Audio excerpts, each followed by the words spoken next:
برج الجوزاء. حبايبي برج الجوزاء، هتكلم معاكم عن مرحلة عنوانك فيها أنك ستكون أسعد سعيد، وأيامك القادمة فرحة وعيد. ببشرك بالخير وهفضل أقول وعيد، لأن المرحلة ستكون إن شاء الله من أكتر الفترات التي ستبدأ فيها المرحلة الجديدة بعد ما كنت بعيد. هتقرب المسافات وهتنسى اللي فات، ومرحلة إن شاء الله هتبقى بالنسبة لك سعادة قادمة. هتكلم معاكم بالتفصيل عن أسباب تلك الطاقة، وانتم من الأبراج طبعا المحببين إلى قلبي ودايما بقولها.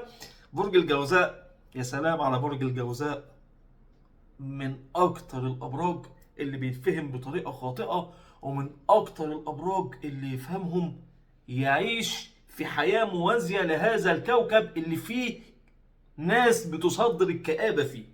بيعيشك في عالم تاني. اللي عايز قراءة خاصة يا جماعة قبل ما ابدأ بس يتواصل على هذا الرقم اللي انا كاتبه على الشاشة عشان نبدأ سريعا. انا طولت في المقدمة، وما تنسوناش بالاشتراك في القناة يا جماعة وتفعيل الجرس، دي امان عليكم يعني. زي ما انا بدي شغلي بامانه، يبقى امان عليكم الاشتراك وتفعيل الجرس. اللي عايز قراءة يتواصل على هذا الرقم ونبدأ. انا لما بتكلم في المقدمات معاكم بسرح يعني، تمام. ونبدأ في حلقة خاصة لحبايبي برج الجوزاء. السلام عليكم ورحمة الله وبركاته. برج الجوزاء شهر من أسعد الشهور بأمر الله، وتشعر بالتحرر. هو شهر سبتمبر 2024. هتشعر ببدايات، أو هتشعر إن فعلا في تأثيرات قوية للمشتري اللي انتقل إلى برجك مع التأثيرات الأخرى. في البداية الشمس متواجدة في برج العذراء، بيتك الرابع. هو ليس بالبيت السهل، لكن التحركات الكوكبية هتسعدك. مستمر في بيتك الرابع برج العذراء اليوم 22. الزهرة هتبدأ من نهاية أغسطس بالانتقال إلى بيتك الخامس، وستكون من أكثر الشخصيات انفراجا، ومستمرة أيضا لغاية يوم 22 سبتمبر. المريخ ينتقل إلى بيتك الثاني. بصوا بقى، ده بداية يوم 5. خدوا بالكم في تواريخ مهمة هتكلم عليها دلوقتي عشان الناس اللي بتخوف من المريخ. هو فعلا وما أدراك ما المريخ، لكن اللي بيشتغل صح وما أدراك ما النجاح اللي هتحققه. يعني يوم 5 ده بيشهد على مراكز اقتصادية جديدة لشخصيات أو شركات أصحابها برج الجوزاء، أو شخصيات هيحدث معها انفراجة وظهور كبير جدا. لكن اللي بيحسبها غلط، أو اللي ماشي كده يعني، ده يحذر. يعني اللي هو مش مأمن نفسه، تمام. اللي مش انا بتكلم، انا ماليش دعوه بقى ده ماشي ازاي، انا بتكلم على اللي مش مؤمن نفسه. وكل طبعا تدابير ربنا قبل كل شيء. الكواكب وتاثيراتها ما هي الا بتسير، لكن كله بامر الله، وكل شخص على حسب اعماله. لكن هو يوم نجاح منقطع النظير وحظوظ كبرى لمن ظبط اموره. اول يوم 5، وانا هشرح بالتفصيل كل شيء.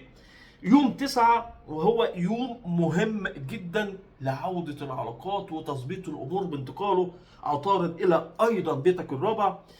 أما يوم 23 يا جمال، يوم 23 الشمس تنتقل إلى بيتك الخامس، بيت العلاقات وبيت الأموال.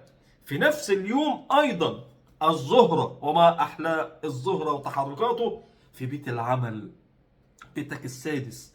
انفراجه ما بعدها انفراجه ليك ولبرج الميزان وبرج الدلو وفي بعض الابراج الاخرى. تلك التحرك او هذا التحرك للشمس والزهره يوم 23 تحرك يسعد حياتك اكثر واكثر.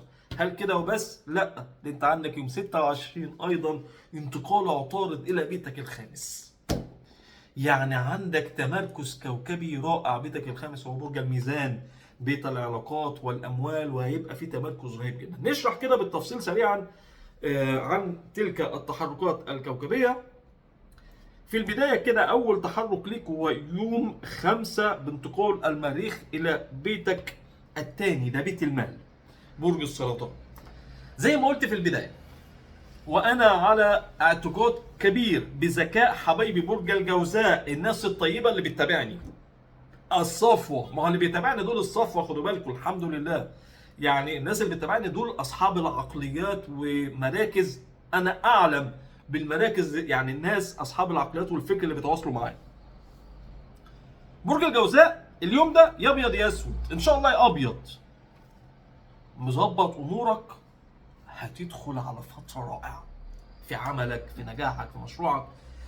مش مظبط اوراقك، مش مظبط دنيتك، يحدث بعض العقبات التي تتعلق بالدوائر الحكوميه، يعني الامور التي تتعلق بالقضاء تحصل. لكن اللي ماشي ومظبط شركاته او شغله او عمله الخاص، او حتى وانت في مكان في تدرج وظيفي، اي شغل بتعمله نجاح منقطع النظير. 9 يوم 9 وده اليوم الثاني المهم، انتقال عطارد لبيتك الرابع اللي موجود فيه اصلا الشمس. عطارد يحل، او عطارد للشر طارد، ياتي هذا البيت بيت العلاقات والدائره المقربه، وايضا سفر كبير يتم بدايه من يوم 9، انفراجه في السفر من 9 لغايه يوم 23 سبتمبر. فتره من الفترات التي تشهد على انفراجه كبيره جدا يشهدها برج العذراء في السفر. أنت الأكثر حظا في السفر، وبأمر الله ستجد انفراجة لم تتوقعها. أما بالنسبة للعلاقات فتشهد الفترة عودة لبعض العلاقات والوصول لحلول وسط في أمور، يعني بتمهد إن العقبات والمشاكل بتنتهي. أما يوم 23 الموعود هو يوم من الايام الرائعه ومن افضل ايام هذا العام. يوم 23 انتقال الشمس لبيتك الخامس لمده شهر، وانتقال الزهره الى بيت العمل والصحه. فتره من الفترات التي تشهد على انفراجه في كل شيء في حياتك، يتعلق بالمال، يتعلق بالعلاقات العاطفيه، يتعلق بالعمل، يتعلق بالصحه. كل امور حياتك هتظبط. اي شخص بامر الله بيعاني من اي حاجه، بدايه من يوم 23 هتبقى انفراجه كامله، الى جانب استمرار طبعا وجود المشتري في برجك، فستكون اسعد سعيد. فتره رائعه جدا وستشهد على انفراجه غير مسبوقه للجميع. اما في الاخير فتزداد الحظوظ حظوظ، وستكون من اكثر من انفراجه لاخرى اكثر، بانتقال عطارد الى نفس البيت بيتك الخامس، تجمع كوكبي رهيب، وستكون انت من اكثر الشخصيات انفراجه بامر الله. طبعا في تاثيرات اخرى للقمر، في القمر المكتمل او قمر جديد، في تاثيرات القمر كل يومين، دي بنقولها كل يعني كل 3 ايام بننزل حلقات بنقول فيها الحظوظ بتزداد او بتقل، ودي من رحمه ربنا، عشان لو بتمر فتره صعبه القمر ياتي بيحل الامور في يومين مثلا لما ينتقل لبيت رائع. فتره مهمه، وهبقى معاكم طبعا كل يومين كالمعتاد. هاي تاني التنويه، الناس اللي بتتابعنا اشتراك وتفعيل الجرس علشان يوصلك مني كل جديد. ده انت لو حابب ان انت تشوفنا تاني. اللي عايز قراءة خاصة بعمل قراءة مكالمة مباشرة الساعة 2 3، بعرفك كل شيء عن حياتك، السنوات القادمة، السنوات الأكثر حظا، كل حظا، كل شيء. اللي عايز قراءة يتواصل على هذا الرقم. يا رب كده حبايبي برج الجوزاء جميع الأبراج تكون بأمن وأمان. السلام عليكم.